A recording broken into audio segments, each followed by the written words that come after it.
good evening. Hope you guys are having a good day. हमारा भी अच्छा दिन था, आपके सामने गुजरा, बल्कि पार्टिसिपेंट्स के साथ। बल्कि फाद भाई को मैं कह रहा था कि जब हम मुकाबलों में पार्टिसिपेट करने जाते थे तब हम अंदर बाहर हो रहे होते थे। तो आज बच्चे कह रहे होंगे जजिस को क्या हो, ये भी अंदर बाहर हो रहे हैं, बड़ा लेट हो गया था कंपटीशन आज। बाकी 8 पार्टिसिपेंट्स थे, क्या क्रिटिक देनी है, बाकी सब अच्छा बोले हैं। और सही बताऊं, जो तीसरी पोजीशन थी उसके लिए हमें मसला हुआ है कि तीसरी इन दो में से किसको देनी है। तो क्वांटिटी मैटर नहीं करती कि 40-50 स्पीकर यहाँ पे आते और अच्छा ना बोलते, फायदा नहीं था। क्वालिटी मैटर करती है। तो क्वालिटी आज केवन में थी, जो 8 बेशक बोले अच्छा बोले हैं, तो अपने लिए तालियां बजा लें। कुछ पार्टिसिपेंट्स बैठे हैं, कुछ रिलेटिव्स उनके बैठे हैं, आपस में बजा के जरा माहौल बना लें।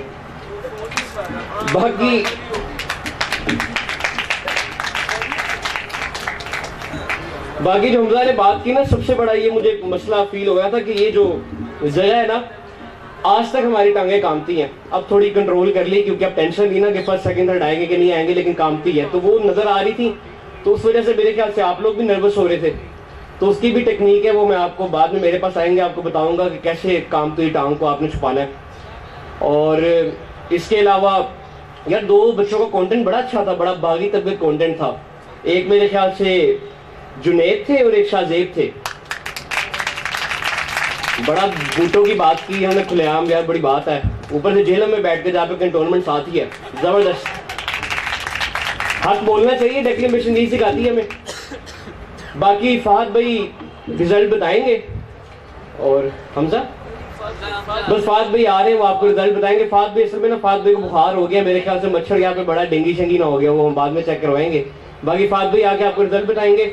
और परेशान नहीं होना यार, हार जीत वाला ना, अपनी एक एग्जांपल दूंगा मैं। पहला जिंदगी का जो मुकाबला एपीडीसी बोला था ना, वो फेस्टिवल था, आपने सुना हो, मुल्तान बीजीओ का बहुत बड़ा मुकाबला होता है।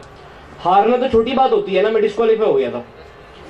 और बाकी इतना मैं शर्मिंदा हुआ, मैंने कि काम ही नहीं मैंने करना, अच्छा वाला थिएटर कर रहा था, वही सही था। ये क्या डेक्लेमेशन की तरफ डाल दिया। हमजा तारड़ थे हमारे सीनियर, उन्होंने स्टार्ट करवाया था सिलसिला में। लेकिन ये हुआ कि 2 साल बाद में मुल्तान बैठ के वही मुकाबला जज कर रहा था। तो ये जो हार होती है ना, ये हारना बुरी बात नहीं होती, अच्छी बात भी नहीं होती, लेकिन बुरी बात भी नहीं होती है। लेकिन इस हार को अपना एक पॉजिटिव एनर्जी में चैनलाइज करें और जाके देखें कि आपने मसला क्या था। बात का मसला भी नहीं होता, आपका दिन नहीं होता, आप हार गए, शायद कोई दूसरा स्पीकर था। बड़े मसले होते हैं, जज सुन नहीं रहा होता सही तरह। अब जब से बनना शुरू तब से मुझे पता लगा मेरे साथ होता क्या है।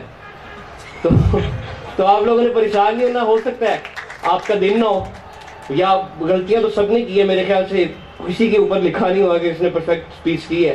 तो उन गलतियों पे काबू पाए और पार्टिसिपेट करते हैं। एक्सपोजर बहुत ज़रूरी है। आप लाहौर आए, फैसलाबाद आए, मुल्तान आए, लाहौर में तो मुकाबले ख़त्म ही नहीं होते, आप वहाँ पे पार्टिसिपेट करते रहें। एक्सपोजर जितना ज़्यादा होगा, practice makes a man perfect, तो परफेक्शन की तरफ आप लोगों ने जाना है। फिर कहते हैं परफेक्ट भी कोई नहीं है जी, ना एक कोटेशन की समझ नहीं आती, आपस में कंट्राडिक्ट कर जाती है। चलिए ठीक है, बस फाहद भाई हमको इधर बताएंगे, बाकी गुड लक।